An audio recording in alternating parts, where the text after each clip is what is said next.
Good morning. I think I've got 7 slides for you. Here on Henry Wadsworth Longfellow, one of the most popular American poets in the 19th century. Longfellow was born in Portland, Maine, and educated at Bowdoin College.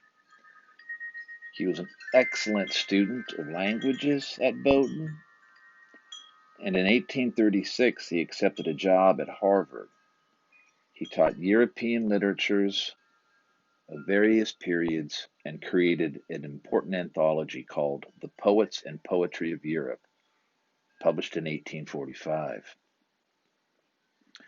Longfellow's second wife, Frances Appleton, or Fanny Appleton, was the daughter of a very wealthy Boston merchant. Extraordinarily wealthy. Nice job, Henry. Frances, tragically, or Fanny, was burned to death in 1861. We'll talk more about that when we look at, I think, his best poem called The Cross of Snow. At his death, Longfellow was the most popular and beloved poet of his time. I didn't say he was the best poet of his time. I said he was the most popular and beloved poet of his time. There are 2 reasons for Longfellow's popularity. He wrote poetry as a bird sings. He had a natural facility and faculty for grace and melody, for rhyme and meter. Read or heard once or twice, his rhyme and meters cling to the mind long after the sense may be forgotten. And secondly, Longfellow chose to write on obvious themes which appeal to all kinds of people. His poems are easily understood. There is a joyness in them, optimism and faith in the goodness of life, which evokes immediate response in the emotions of his readers. A Psalm of Life is one of Longfellow's most frequently anthologized poems and representative of the type of poetry that he wrote and the type of poetry that was popular in the middle of the 19th century. It's a good poem to introduce some of the concepts associated with the study of poetry, namely poetic form, theme, etc. Simply looking at the poem printed on the page, one can tell that with its poetic form that it appears to be quite regular. Even a cursory look at it reveals a regular stanzaic form. A stanza in a poem is the equivalent of a paragraph in prose writing. So what we see here are some very regular stanzas. You can see that just by looking at them. Each one has 4 lines. A 4-line poem is called a quatrain. And if we look at the rhyme scheme, we can see that it is an alternating A-B, A-B rhyme scheme throughout the entire poem. So let's consider the first stanza. Tell me not in mournful numbers, life is but an empty dream, for the soul is dead that slumbers, and things are not what they seem. So since numbers rhymes with slumbers, each one of these get an A. Now, if we look at lines 2 and 4, dream and seem, well, since dream and seem don't rhyme with numbers and slumbers, they get a different letter. So here, we'll give dream and seem a B. And you can see this pattern continues, right? Alternating rhyme scheme A, B. Earnest with returnist, goal with soul, etc. Consistent throughout the entire poem. So we've talked about rhyme, we've talked about stanza, let's talk about meter. So meter is the number of stressed syllables in a line of poetry.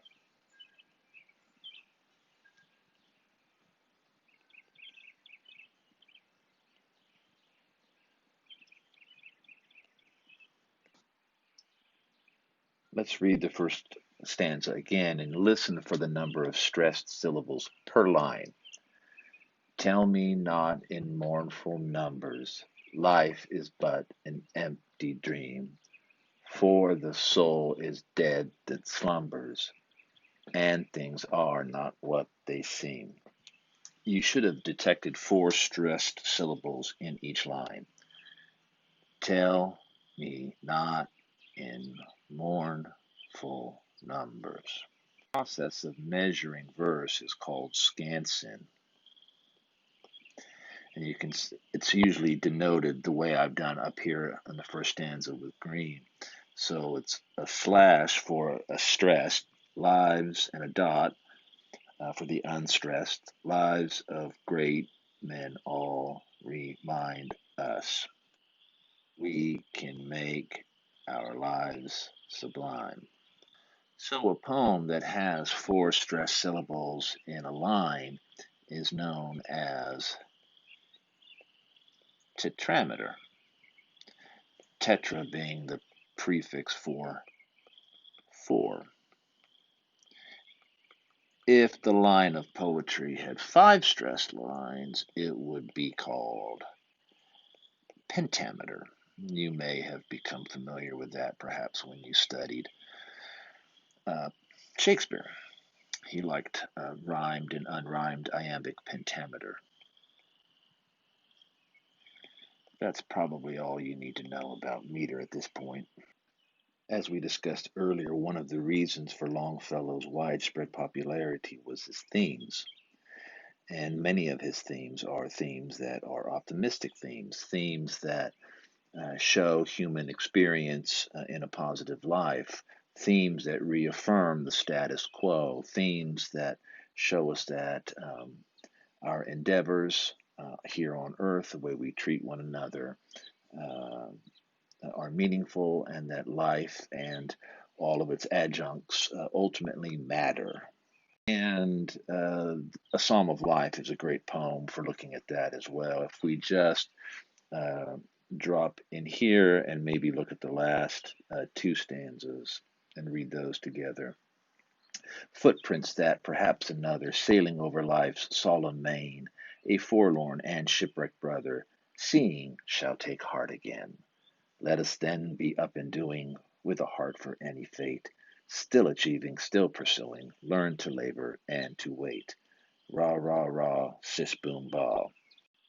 You see, it's that sing-songy rhyming meter that Longfellow was known for that help explain his popularity and why he was considered to be a fireside or a schoolroom poet. The poems themselves, because of the way they're crafted, lend themselves for recitation, and most importantly, they are didactic poems. They are poems that are designed to impart or to teach a moral lesson. Okay? And so this was very much a popular thing in the 19th century as far as the poetry that was being uh, written and the poetry that was being consumed. Mystic poems that demonstrate faith human. So I snagged a PDF of The Tide Rises, The Tide Falls off of the internet. I'm not too thrilled by the way they have it formatted here because it doesn't allow you to really see the line breaks, and I don't like the way they have it all center justified like this. But in your textbook, if you look at it, you'll see there's a break here, and then there's a break here. And those breaks, I think, are important because it allows us to see and to read the refrain, and the tide rises, the tide falls, and the tide rises, the tide falls, and the tide rises, the tide falls. And that refrain, particularly as it is shown here as the last line of each of the 3 stanzas, is important. It's important for us to see it. It's important. It's important structurally for us to see it, but it's also important thematically for us to see it because this is ultimately, in part, what the theme of the poem is really getting at, isn't it? That life goes on, that the tide comes in, the tide goes out, and that time passes. So if we want to refresh some ideas from the previous slide, right, which pretty regularly we have three stanzas. There are five lines in each stanza. We call that a quintet with the prefix quin equals 5. If we want to talk a little bit about the rhyme scheme, you can see a very regular and consistent pattern here. Let's do it in green. We got falls and calls and falls there. Walls, calls, and falls. Stalls, calls, and falls. And then we've got brown and town, hands and sands, nevermore and shore. And so this would be, this would be an A, that's going to be a B, and an A. A, and we're going to introduce a different rhyme here, so we could call that one a C, A, D, D, A. The B's and the C's and the D's are different, so we're going to give them, in this poem, if I were to scan it like this is the way I would show the rhyme scheme. Thematically, the poem seems to be dealing with the contrast between man or humanity and the natural world as they are represented by the traveler and, of course, the sea with its ebb and flow of tide, both suggesting the passage of time. We can see things are getting a little dark here with twilight coming on. And then the second stanza, and we meet the traveler, of course. He's on his way to town, and the tide rises, the tide falls. Then we get darkness coming in, right? Time is passing, and then the morning breaks, and we see that the traveler never returns back to the shore. But again, the key thing to notice is the refrain, the tide rises and the tide falls, which seems to suggest the progression of life. And again, the poems seems to be didactic. In other words, it's told, crafted in such a way that it imparts a lesson on the reader, that our time here is in fact finite, that we will live and we will die. However, the natural world, as it's represented through the rising and falling of the tide, appears to go on unchanged, despite the presence of human beings. The cross of snow. In the long sleepless watches of the night, a gentle face, the face of one long dead, looks at me from the wall, where round its head this night lamp casts a halo of pale light. Here in this room she died, and soul more white never through martyrdom of fire was led to its repose, nor can in books be read the legend of a life more benedight. There is a mountain in the distant west that, sun-defying in its deep ravines, displays a cross of snow upon its side. Such is the cross I wear upon my breast these 18 years, through all the changing scenes and seasons, changeless since the day she died. So this is a sonnet. A sonnet is a 14-line poem, and it's one of the oldest traditions in the genre of poetry. It has two main types, the sonnet does. The oldest form is the Petrarchan sonnet, named after the Italian poet Petrarch. The other type of sonnet comes a little later, and it's known as the Shakespearean sonnet. or the English sonnet. Now, the Petrarchan sonnet has distinguishing characteristics to it. It's made up of an octave and a sestet. The octave is the first 8 lines. The sestet is the final 6 lines. The rhyme scheme of a Petrarchan or an Italian sonnet is as follows: A, B, B, A, B, B, A, and then the sestet C, D, E, C, D, E. Now, in the Petrarchan sonnet, the octave is always A, B, B, A, B, B, A. But the sestet, the last 6 lines, can be different. This is C, D, E, C, D, E. Sometimes the poet may go C, D, C, C, D, C, or they could go C, C, C if they wanted to. Okay, there's flexibility in the sestet. The octave, though, is fairly firm with the A, B, B, A repetition. That's where the Swedish band ABBA gets his name. You know, Dancing Queen. Okay, that's your homework. Go look up the Swedish band ABBA. It's the rhyme scheme A, B, B, A. Also, in the Italian sonnet, there is a point between the 8th and the 9th line where I have this red line drawn. It's called the volta.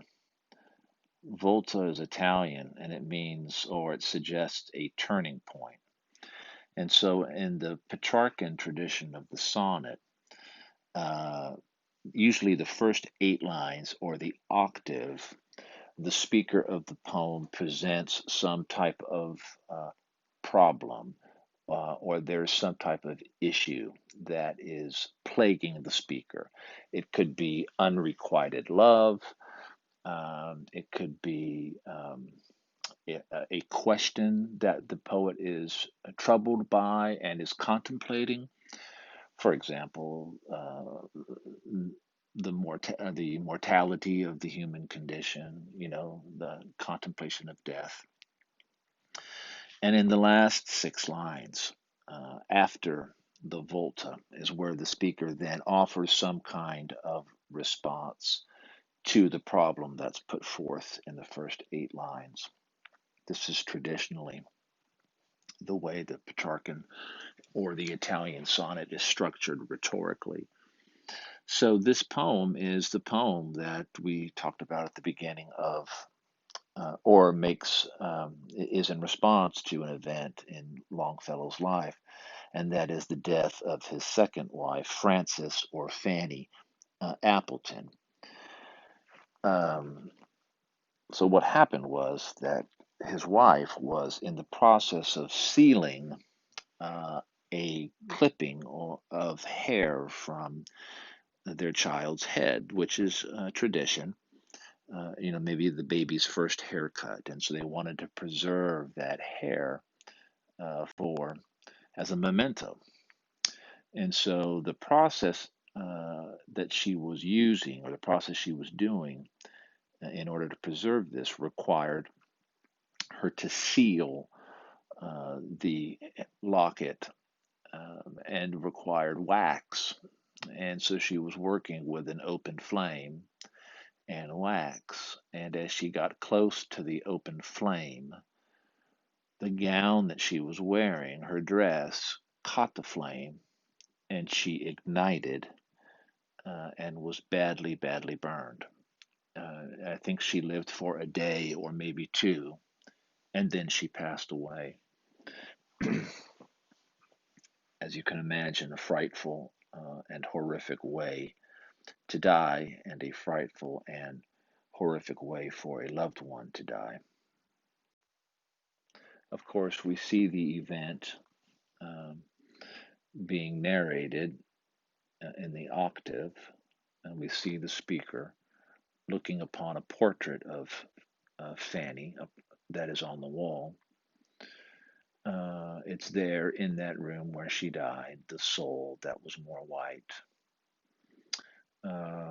We see In the sestet, we see reference to someplace out west, and you may not understand what he's referencing here. So if you look in your book on page 1631, you will see a painting by Thomas Moran called The Mountain of the Holy Cross. And it's this in particular that Longfellow is making reference to in the poem The Cross of Snow.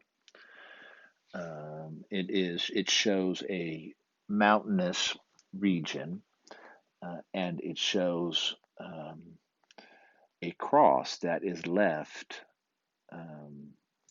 after it has snowed and after the majority of the snow has melted. But in the deep ravines, where it's covered in shade and it's cooler, the snow is the last to melt there, right? And so what is revealed then is a cross. Um, and so this is what he's referencing at the end. There is a mountain in the distant west, right, that displays a cross of snow upon its side. And then the speaker makes that remote image far more personal and intimate when he says, "This is the cross that I wear on my breast in the 18 years since his wife has died." It's a beautiful poem. I think it's the best poem that Longfellow ever wrote.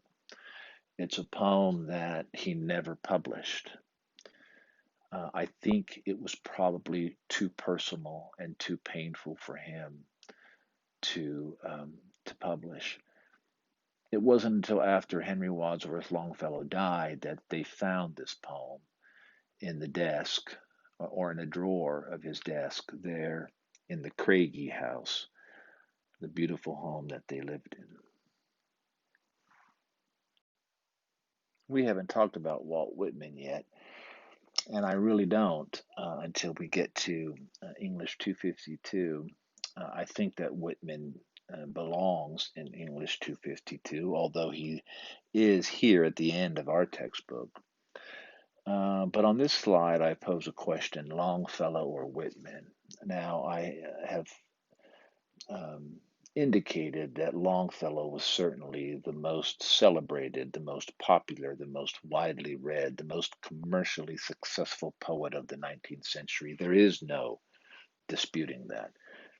I'm not entirely sure he was the best poet in the 19th century.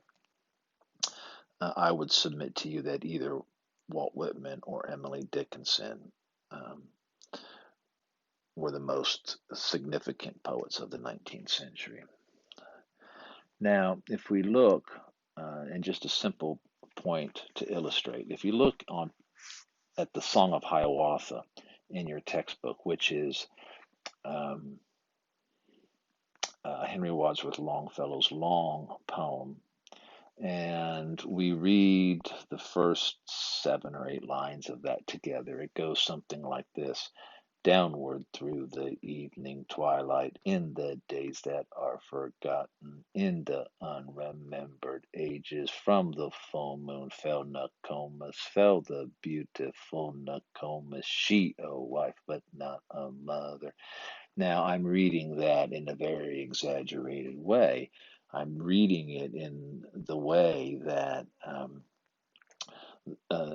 to illustrate and emphasize the meter of the poem, which is sustained throughout the entire poem, absolutely meticulously, perfectly crafted. He never deviates from this meter that, in many ways, resembles a Native American's drum pattern. You know, doo, doo, doo, doo, doo, doo, doo, doo, doo, doo, doo, doo, doo, doo. Well, he's able to sustain this, and again through an enormous amount of lines. I mean, ad nauseum. So I'm not saying that Longfellow was not a fantastic and very dexterous poet. He was. Okay, but if we hold that in our mind suspended, and then we flip to Song of Myself by Walt Whitman, and we have the first canto of Song of Myself, I celebrate myself and sing myself, and what I assume you shall assume, for every atom belonging to me as good belongs to you. I loaf and invite my soul. I lean and loaf at my ease, observing a spear of summer grass, and so on and so forth. These two poems were published in precisely the same year, 1855, and Longfellow represents the most popular. He adheres to the traditional conventions of poetry and rhyme, meter, and theme, but Whitman really represents the best, right up there with Emily Dickinson. Why? Well, because Whitman's poetry is so innovative and so forward looking. And the same could be said of Dickinson's poetry as well. Both poets, Whitman and Dickinson, were truly never celebrated in their lives the way that they perhaps should have been. It would take 60 or 70 years, really, for readers and for other poets to really recognize the genius of people like Whitman and Dickinson. So I just introduced this idea to you here because when we get to Ralph Waldo Emerson, we may take a look at an excerpt from his essay called The Poet, an essay where Emerson is talking about the role and function of a poet to a nation's or to a culture's identity. And he's really lamenting in The Poet the fact that America has yet to produce a true poetic genius. And although Emerson didn't know it quite at the time, America had that poet, and his name was Walt Whitman. And we'll talk more about that later. But suffice it to say that Walt Whitman truly is the poet that Emerson is looking for and calling for in his essay, The Poet.